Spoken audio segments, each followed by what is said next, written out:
Boa tarde, Thiago. Boa Priscila tarde. Moreira, do Razão Tricolor. Vocês vêm de 2 derrotas e uma foi para o Clássico, que a gente sabe que tem um peso maior, né? Então, eu queria saber como é que vocês estão nessa uma semana agora que vocês têm para se preparar para o jogo na terça-feira contra o Bahia, até porque vocês estavam fazendo 2 jogos por semana, então não estava tendo esse tempo, uma semana de treino, né? Então, como é que está como é importante essa uma semana de treino depois de 2 derrotas, principalmente uma de um Clássico, que é sempre mais difícil? Como é que vocês estão se preparando para enfrentar esse Bahia na terça-feira, que também não vai ser fácil? Boa tarde. Primeiramente, desculpa o atraso, cheguei aí. Cara, perder clássico nunca, nunca é bom, né? Nunca é um bom momento, motivo. Tem uma semana que um lado comemora, o outro lado fica triste. Mas, em compensação, é uma semana que a gente acabou tendo uma folga ontem para poder aliviar a cabeça e agora pegar essa sequência que vocês já sabem de logística, viajar, voltar, concentrar. Tem a Libertadores, onde todo mundo sabe que é o grande, né? Primeiro semestre, assim, que passa muito por esse primeiro mata-mata, para depois entrar numa Libertadores ou Sul-Americana. E, obviamente, que na quarta, quando você chega, você vê todo mundo muito triste. Mas aí você tem ontem uma folga, muito bem pensada pelo professor. E hoje eu acho que já volta com os ânimos a toda. Todo mundo querendo treinar, se dedicar. Temos mais 2 companheiros chegando aí que com certeza vêm para somar, para nos ajudar. E isso só mostra a força do nosso grupo, para a competitividade que tem. E, bom, focar no Bahia. Eu acho que esse é o nosso principal objetivo. Lembrando que, por mais que nós não vencemos o Clássico, não mudou muito a questão da tabela. Nós já estamos classificados para a semifinal, que era nosso objetivo, por termos os 2 jogos ali. Até fiquei sabendo ontem que pode vir a ter o jogo do Náutico entre os jogos da Libertadores, algo que nós não esperávamos, mas é o calendário brasileiro que nós temos. Nada a reclamar, só a cumprir da melhor maneira possível. Boa tarde, Galhardo. Já nesse início de temporada, né, o número de lesões preocupa, né? O Vojvoda chegou a falar numa coletiva também pós-jogo. O Crispim deixou esse último jogo sentindo um pouquinho também. A gente sabe do Moisés. Queria saber como é que está o psicológico de vocês, porque a temporada já começou a todo vapor, né? Vocês já têm uma sequência imensa de jogos pela frente e também se preocupando com essa parte de não se lesionar para também participar desses jogos e tal. Você está entre os jogadores que estão jogando, né, quase toda a partida aqui no Fortaleza. Graças a Deus, histórico de lesão eu não costumo ter, espero que assim eu permaneça. Em meio do ano farei 5 anos que eu venho aí venho numa produtividade muito grande, sem problemas de lesões. E, cara, do Moisés eu acho que é um ponto, por não ser uma lesão muscular, né, e sim um ponto ali, um metatarso, um joelho, isso daí pode acontecer. Não é muito normal, óbvio, mas pode acontecer. A questão das lesões musculares, a gente não tem tantas, né? Muito raro, assim. Triste pelo Crispim, todo mundo sabe da amizade que eu tenho com ele, né? Do quanto nós somos fora, dentro de campo, mas ainda fora dele. E até pelo momento, acho que na hora que sai o gol, a confiança dele ia elevar e é no momento que ele sente, né? Na hora que ele bate na bola. Não sei se vocês ainda sabem, mas foi no momento que ele bateu e acabou saindo o gol. Então, fico triste por ele está muito abatido com isso, até porque tem pouco tempo para o jogo da Libertadores, então ele quer estar dentro, ele quer nos ajudar. E acho que isso é um detalhe importante para a gente poder ver, nós jogadores, e saber que a gente tem que se cuidar bastante do lado de fora, porque a maratona desses 6 primeiros meses é muito puxada. É o calendário que nós temos. Eu lembro que há 6 meses atrás eu estava aqui falando a questão da logística, que é um pouco complicada, mas nós já sabemos disso. E sabendo disso, a gente tem que fazer de tudo para nos encaixarmos nisso e estar o melhor preparado possível. Boa tarde, Galhardo. Boa tarde a todos. Lucas Uchoa, do Portal 1918. Galhardo, início de temporada, você já é o artilheiro do clube, além de boas atuações. Como manter essa performance num calendário louco como esse? Como você acabou de falar, que no mínimo o Fortaleza vai fazer 60 jogos na temporada.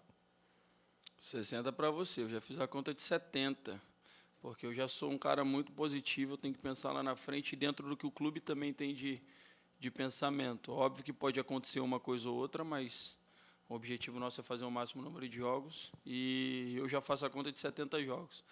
Bom, se cuidar, né? Eu sou um cara que eu tenho me cuidado muito. O meu melhor início de temporada na minha carreira, eu estou indo para o meu 15º ano como profissional. E a pergunta que todo mundo me faz, eu uso muito a questão da maturidade, né? De entender o meu corpo extra-campo.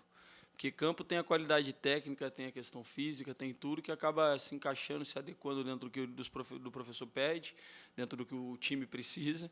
Mas eu acho que o principal disso tudo é o extracampo. É ter um fisioterapeuta em casa, é ter uma moça para poder fazer alimentação, é suplementar, descansar, que é isso que vai fazer toda a diferença. E mesmo assim, vai ter jogos que você não vai conseguir manter o nível de atuação devido a desgaste físico, a viagem, o que seja. Há problemas, eu sou um ser humano, amanhã eu posso vir a ter algum problema também familiar, algo assim. E é isso, acho que a gente tem que se cuidar muito e entender o momento que o clube vive e principalmente todo início de temporada, que é uma readaptação, um calendário diferente por ter tido 2 meses de férias e depois a sequência de jogos, que é o que o Fortaleza quer brigar sempre lá em cima, né, na Libertadores, na Sul-Americana. Então, preparar o corpo porque vai ter... Acho que é o segundo ano que já está indo e eu acho que o Fortaleza tem tudo para poder permanecer nesse G8 aí que hoje tem de Libertadores por muito tempo. Galhardo, boa tarde. Eduardo Trovão, do Futebolês. O Vojvoda chegou a comentar na última coletiva que o time tem que prestar mesmo mais atenção nesse começo de jogo. Foram só 2 vezes que aconteceram, né, mas que comprometeram. Por mais que no jogo contra o Ceará, por exemplo, o Fortaleza tenha feito um bom jogo depois dos 10, 15 minutos iniciais, poderia até ter vencido a partida e tal, não conseguiu vencer por causa muito desse começo meio desligado, vamos dizer assim. Isso já está em pauta em vocês também, porque o Bahia... Talvez o torcedor do Bahia entenda que está com um começo um pouco decepcionante nessa Copa do Nordeste, né? Então, já deve ser um jogo de entrar com tudo para cima do Fortaleza. Isso já está em pauta em vocês também, entrar mais ligado? Não só para o jogo do Bahia, mas eu acho que para todos a temporada, né? São os desafios assim que nos eleva mais. O Bahia Série A, pegamos a ABC e o Ceará, que são times de Série B, e aí já iguala um pouco mais o nosso nível. E a gente tem que prestar atenção, né? Você sair com 3, 4, 5, 3 minutos, eu acho que foi no jogo do ABC, né? E agora, próximo a isso aí também, 15 minutos já estava 2-0. A gente tem que ter um pouco mais de atenção, porque vira uma ladeira, né? Você tem que correr dobrado. Por mais que você faça boas partidas, nem sempre você vai conseguir, pela qualidade e tudo do adversário, também de segurar o resultado. Isso já está em pauta. O início do Bahia na Copa do Nordeste não é bom, com uma derrota e um empate. Tenho certeza que eles vão lotar o estádio, vai ter 40, 45 mil pessoas. E nós, obviamente, temos que saber jogar o jogo. Num jogo desse, você tem que segurar os 15, 20 primeiros minutos, que é o ímpeto da torcida ali, dos jogadores. E depois, sim, começa a se igualar fisicamente, tecnicamente, e o nosso jogo começa a fluir. O professor, vendo essa entrevista, ele já vai ficar louco comigo porque ele quer jogar desde o primeiro minuto, e nós também. Mas tem momento para tudo e a gente tem que tentar entender o momento. Não vamos correr disso, a gente vai tentar jogar como sempre tentamos, mas às vezes a gente tem que entender que o jogo, do mesmo jeito que ele pede para sair jogando, tem hora que a gente tem que dar um chutão, brigar pela primeira e segunda bola, se posicionar, passar a linha da bola, para poder entender. Eu acho que cada jogo joga-se de uma maneira. Em casa é uma forma muito melhor, né? Você tem seu torcedor, você tem nosso estilo, nosso campo, né? É muito melhor você estar na tua casa, né? Você sabe onde estão suas coisas. Quando você vai na casa do seu amigo, de alguém, você tem que entender ali e respeitar. Eu acho que é a mesma coisa que a gente tem que passar. Principalmente quando os últimos 2 jogos que nós tivemos, a gente acabou cometendo erros, né, falhas, que começa lá da frente. Eu falo isso para todo mundo. Quando a gente toma gol lá atrás, a culpa não é de trás, começa comigo lá na frente. E quando a gente faz gol lá na frente, não é só nosso também, tem toda uma construção de trás. Fala, TG, boa tarde, tudo bem? Paulo Matheus, do Expresso Tricolor, prazer falar contigo. Galhardo, nas 2 últimas partidas, o Fortaleza perdeu para equipes que estão se reformulando na temporada. Tanto o ABC quanto o Ceará fizeram várias contratações, estão se qualificando e querem se provar para o seu torcedor e para o seu treinador. Com o Bahia também não é diferente. É mais uma equipe que também quer se provar. Como é que você e o grupo acreditam que o nosso elenco pode reencontrar o equilíbrio para que o caminho das vitórias possa retornar, já que a Libertadores bate a porta? Cara, nunca desequilibramos. Ganhar e perder faz parte do jogo. O que mais me preocupa é se a gente perde o jogo e faz um péssimo jogo, não cria oportunidade. Obviamente que é um início de temporada, a rotatividade do Vojvoda independe se é no começo, no meio, no final, ele vai fazer isso. Já falei que eu quero jogar todos os jogos e creio que todos os meus companheiros também querem. Isso daí é bom para ele e é bom para nós, porque a partir do momento que qualquer jogador aqui se acomode de ficar no banco, é ruim. Então, não vejo desequilíbrio nenhum, gente. A gente jogou muito bem as 2 partidas, talvez nós não entendemos o cenário da forma como deveria ser. O ABC foi o primeiro jogo que nós jogamos num gramado diferente do que nós estamos habituados, acostumados. Uma torcida única contra, que não é muito normal, natural, onde o Fortaleza vai jogar, sempre tem seu torcedor ali para poder. E um clássico, né? Fortaleza é o atual campeão do Nordeste, então todo mundo quer ganhar do campeão, é o tetracampeão cearense, todo mundo quer ganhar do campeão, isso é normal. E a gente tem que se adaptar, mas eu não acho desequilíbrio. Desequilíbrio, para mim, vai ser quando a gente fizer um péssimo jogo, ou péssimos jogos, aí sim, com derrotas e tudo mais. Às vezes a gente vai fazer um péssimo jogo e vai ganhar, e às vezes a gente vai jogar muito, vai finalizar bastante e não vai. Isso é normal do futebol, é natural, porque se fosse assim, a gente sabia que o Brasil era já não só pentacampeão mundial, mas seria hepta, octa, o que fosse, porque nós temos os melhores jogadores não só do Brasil, mas acho que do mundo aí, né? Boa tarde, Galhardo. Até que ponto o aumento da dificuldade dos adversários, nessa reta agora que o Fortaleza está pegando, ABC, Ceará, Bahia, pode favorecer vocês para esse jogo contra o Deportivo Maldonado, que, teoricamente, é um adversário que, tecnicamente, não é tão superior como os adversários que o Fortaleza está enfrentando? Tu acha? Tá na Libertadores, cara. E eu acho que cada jogo é um cenário diferente. Para começar, todo time brasileiro tem uma dificuldade para jogar competição internacional, né? Uma Libertadores, uma Sul-Americana, porque é um jogo diferente. Tem a catimba. E a gente tem visto isso nos 2 últimos jogos, né? Muita catimba, caindo no chão, querendo ganhar tempo. É normal. Fortaleza é um time que joga o tempo inteiro, que quer a bola, que busca a bola pós-perda. A gente sempre tenta isso a todo tempo, até porque se não fizer, simples, sai. O Vojvoda vai trocar porque vai ter outro que vai fazer isso à altura da pessoa que está jogando. Eu acho que cada jogo é um jogo, é muito diferente você jogar um estadual, uma Copa do Nordeste, e quando você entra numa competição internacional. Eles vão ter lá uma premiação, eles vão ter lá a vontade deles de passar por nós, de entrar, né? Vi que disputaram poucas Libertadores, então eu acho que vai ser uma coisa. O estádio lá é pequeno, né? Eu pelo menos pesquisei para poder ver. O PV tem me encantado jogar ali quando a gente joga com a torcida, inclusive no clássico, uma linda festa das 2 torcidas, isso é muito legal. Agora, saudade também do Castelão, né, de poder ter 60 mil lá gritando, nos apoiando. Foi assim a nossa reta final ano passado, num momento tão ruim. Eu quero agora poder vivenciar isso de um lado bom, né? Um início de temporada maravilhoso, brigando por uma Libertadores. E creio que vai ser a nossa estreia lá, né? No jogo do Maldonado. Então, espero que o campo esteja também à altura do espetáculo que vai ser, do que nós esperamos. E é isso, é nos preparar agora para o Bahia, depois para o CSA e depois sim pensar no Maldonado. Até lá a gente tem 2 semanas ainda para poder pensar. Tem uma viagem, eu acho que a logística é muito, muito bem feita de poder viajar antes. Por um lado é bom, descansa, mas mentalmente ficar longe da família, para quem tem família, não é meu caso, eu sou solteiro, né? Mas ficar longe da família, tem o desgaste, você fica no hotel, você não sai, não faz nada, fica ali focado no jogo. Tem gente que tem uma tranquilidade e gosta, eu vou ler, eu vou estudar, vou jogar pôquer e tudo, mas tem gente que fica agoniado de estar ali, quer fazer alguma outra coisa. Então é cada um entender. Eu só tenho mais 3 anos, então estou desfrutando disso ao máximo. Tiago Galhardo, Miguel Júnior, Rádio Povo, CBN, CBN Cariri. Já foram 8 jogos na temporada. O professor Vojvoda utilizou 4 sistemas de jogo. O 3-4-3, o 3-5-2... Está sabendo mais que eu. O 4-4-2 e o que ele vem utilizando mais é o 4-3-3. A linha de 4, os 3 no meio de campo, né? Ele utilizou o 4-3-3 com 3 volantes, mas ele vem utilizando o Pochettino como meia e os 2 volantes e os 3 atacantes. Não é isso? Que é o Pedro Rocha pela esquerda, você ali e o Pikachu pela direita. O 4-3-3. Perdeu 2 com o 4-3-3. Você acha que o 4-3-3 é o melhor sistema para o elenco, para o plantel do Fortaleza que ele tem? Porque muda muito pelo plantel que tem o treinador. Cara, não estou te dando uma má resposta, mas a sua visão está errada perante ao que ele passa para nós. E isso é o mais legal de tudo, é que vocês têm um pensamento que ele está jogando de uma forma e nós estamos tendo uma outra palestra de como nós estamos jogando dentro. Então, nós temos um entendimento perfeito. Só para deixar bem claro, o nosso jogo contra o Ceará, que foi o último, a gente entrou com 3-5-2 e não 4-3-3. E nós perdemos num 3-5-2. Talvez você ver o Tinga ali e pensar que ele está como um lateral. E muitas das vezes, pela facilidade que nós treinamos no dia a dia, a gente entra no esquema de 3-5-2 e a gente tem uma facilidade de tornar 4-4-2, porque quem joga pela direita e faz muito bem isso é o Tinga. Ele já é um lateral de origem e sabe fazer a zaga. Então, até entendo, respeito a tua pergunta, a tua visão, mas está totalmente equivocada no seu pensamento.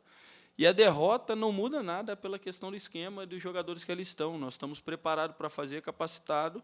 O Vojvoda tem suas opções, ele às vezes ele mesmo diz, né, eu já vi em coletivo, ele fala para nós que ele se equivoca numa substituição, numa escalação, ele pode ter seus pensamentos, assim como eu também. Eu tive a oportunidade de empatar o jogo e eu errei, mas só vai errar quem está ali, entende? Então, acho que esse é o pensamento, nós entendemos o que ele pede para a gente no dia a dia e conseguir executar da melhor forma. E assim vai ser. Para você era um 4-3-3, para nós um 3-5-2, e quantas outras pessoas podem estar pensando? Para você o Pochettino é um meio de ligação, para nós ele é um volante que tem um box-to-box muito bom. Então é a forma como a gente olha e vê. Muita gente vê só o campo, né? O jogo ali em si, os 90 minutos, né? E nós temos todo um trabalho. Eu já estou aqui há 6 meses, entendo ele. Fiquei muito chateado, às vezes, por ficar no banco, por querer jogar, mas é só você entendendo. Então, está chegando agora, as pessoas vão entendendo e ver. Ele é louco. Eu pensei que ele era louco quando eu cheguei também. Mas não é. É a forma dele de trabalhar e tudo. E o mais legal é você poder olhar dentro do olho dele e ver que não tem nenhuma sacanagem. É realmente a forma de trabalho dele. Galhardo, boa tarde. Mário Kempis, do blog do Kempis. Pegando o gancho aqui da pergunta do Anderson, o Flamengo passou agora por não vou dizer uma crise, mas o Flamengo, todo mundo esperava que o Flamengo pudesse fazer alguma coisa contra o Al Hilal, lá o time lá, o árabe, o time saudita. Porque achavam que o estadual poderia ter sido um parâmetro, muitos diziam que seria um treino. Eu queria saber de você, esses jogos do estadual, até os jogos mesmo da Copa do Nordeste, vocês pegaram, por exemplo, Sergipe e Campinense, que são times da Série C, Série D, às vezes sem divisão, o Iguatu, foi o Caucaia. Então, eu queria saber de vocês, existe para vocês um parâmetro? Porque muitos falam, né, nós da imprensa falamos muito, estadual não tem parâmetro, e vocês vão agora pegar o Ceará, que é de Série B, pegar o ABC de Série B, vão pegar o Bahia de Série A. Eu queria saber de você se, até chegar lá no Maldonado, isso é um treino, isso é um jogo oficial, e se isso serve de parâmetro para vocês. Porque a torcida acreditava, deu 6-1 no Atlético e tal, e aí quando perde para o ABC e para o Ceará, se cria ou se frustra uma expectativa muito grande. Já que você falou aí com o Miguel sobre esquema tático, qual é realmente, então, a sua função? Pelo menos eu achava que o Pochettino era mesmo, mas você disse que é volante, e você é centroavante ou atacante? Depende do jogo com quem eu jogo. Se eu jogo com o Romero, se eu jogo com o Lucero, se eu jogava com o Robson, isso vai depender com o Pedro Rocha. Tem todo um pensamento que é treinado e conversado para saber como jogo. E tem a inteligência, eu acho, de cada atleta para tentar entender. Tem momento que eu vou ficar de 9. Eu, na parte final do jogo, no Clássico, eu fiquei de 9, porque eu já estava um pouco mais desgastado e o Lucero entrou. Na teoria, ele teria que ficar de 9 e eu ter essa rotatividade. Só que rotatividade? Eles recuaram, ficaram em 20 metros, eles não atacavam mais, eles estavam tentando contra-ataque, e sem sucesso a gente ficava com a bola. Para que eu vou rodar, flutuar num momento desse? Então, é entender que era bola na área, a gente brigar por uma bola ali, não uma bola jogada na área de qualquer forma, a gente trabalhava a bola, tentava abrir para poder fazer os cruzamentos, e até cheguei em algum momento e falei para o Lucero, não sai da área, vamos ficar aqui, eles têm que jogar a bola para cá, somos 2 caras altos, bons de cabeça, para tentar entender. Sobre a questão do campeonato em si, cara, sempre vai ser isso, né? Quando você vai no Carioca, os 4 grandes têm que ganhar dos pequenos. Vai vir aqui e vai falar. Obviamente que o nível, é só você ver o financeiro, como se equipara aqui no Nordeste. O Fortaleza e o Ceará hoje, Série A, Série B, se mantém num nível maior. O Ferroviário está fazendo uma grande campanha, está na Série C? D? Caiu, mas tem tudo para voltar pela equipe que tem, empatou, ganhou na Copa do Nordeste do Ceará, empatou. Provavelmente aí está nas quartas de finais, podemos pegar ele na semifinal, até depois na própria Copa do Nordeste, que eles também estão bem. E empataram contra o Bahia lá, estão tomando um gol no último minuto. As pessoas acham que a gente não está assistindo os jogos, mas a gente está sempre acompanhando, tentando ver. Então, a gente respeita muito. O que eu acho que possa ter acontecido no Flamengo, que aí muita gente fala que a desculpa não é... Os caras estão em meio de temporada. O Flamengo está em início de temporada, tem uma diferença física, tem uma diferença tática. E o Flamengo é o favorito. E quando você entra num jogo favorito, cara, é muito difícil. Se a gente empata contra o Barbalha, se a gente perde para o Barbalha, todo mundo ia questionar a mesma coisa que foi o Flamengo e o Al Hilal, cara. Em comparações, assim, óbvio, a estrutura é muito menor e tudo mais, mas é a mesma coisa. Só que a gente está em início de temporada, não pode ser desculpa pela derrota, não pode ter desculpa pela vitória, não, mas a gente temos que melhorar sempre. Se alguma pessoa falar que a gente está perfeito e já está conseguindo, está enganado. A gente ficou 8 vitórias seguidas, 9 jogos sem perder, ficamos 8 jogos acho, sem tomar gol. Isso é mérito de todos, não só da zaga, mas também da defesa, do ataque ajuda e tudo mais. E também para construir. Quantos gols nós não fizemos ali, que é uma jogada trabalhada, bonita, que depois chega lá só para um último toque, para uma finalização. Então, a gente começa a ter o grau de dificuldade, é assim, né? Estadual e começa. Agora, por ter a pré-Libertadores, daqui a pouco a Copa do Nordeste, daqui a pouco começa o Brasileiro, a Copa do Brasil, e assim vai. Acho que a gente tem que se adaptar o mais rápido possível a cada ocasião. Creio que o Vojvoda é muito... ele cobra muito, né? Chato essa palavra. E é o chato do bem, que ele cobra muito, ele exige muito, independentemente de quem a gente vai enfrentar. E isso é legal. E o mais legal de tudo é ver os treinos nossos aí, a qualidade de treino que a gente tem conseguido fazer desde o primeiro dia, fisicamente dizendo, tecnicamente e taticamente, por poder confundir a cabeça de uma pessoa que está aqui, que está vendo tudo, que tem uma leitura. Imagina as pessoas que nem o jogo às vezes acompanham, vê o resultado final e vai falar, mas é isso, é aquilo. E não, na verdade a gente só está aqui fazendo tentando entender melhor cada vez mais o professor e nos doar o máximo assim, para poder fazer o melhor para o torcedor, para a diretoria, para nós jogadores e, obviamente, para a comissão. Então, para finalizar, só agradecer a todos eles, eu acho, porque o Fortaleza tem crescido muito nos últimos anos e isso faz parte de todos aqueles que têm passado, né? Desde quando começaram aí da Série C para cá. Então, parabenizar a todos, agradecer assim por vocês que vêm aqui, né? E de uma forma também vêm aqui com tanto carinho com a gente, não fica dando pancada, não fica criando problema. E eu acho isso bem legal.